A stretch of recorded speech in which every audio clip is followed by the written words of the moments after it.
ఎందుకు కుటుంబాలు చిన్న భిన్నమంటే ఇది ఇక్కడ నెరవేర్చడం లేదు, ఇక్కడ తప్పిపోయారండి. ఒక స్త్రీ అనుకోవాలండి ఏమనంటే తెలుసా, ఇదిగో ఈ దేహం మీద ఒకవేళ నీకు మ్యారేజ్ అయ్యి ఉంటే ఈ దేహం మీద నా భర్తకు మాత్రమే అధికారం, ఇక ఎవరికి అధికారం లేదు అనే ఆలోచనతో నడిపించబడాలండి. ఒకవేళ పెళ్లి కాకపోతే నా ప్రియమైన దేవుడు నాకు ఇచ్చేటటువంటి భర్తకు నా దేహం మీద అధికారము అని ఆలోచించాలి.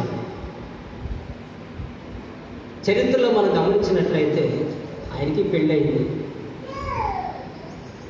భార్య ఉంది. ఏమండి మరి ఆయన ఏం చేశాడు అంటే, నా ప్రియమైన దేవుని బిడ్డలారా, రెండవ సమయం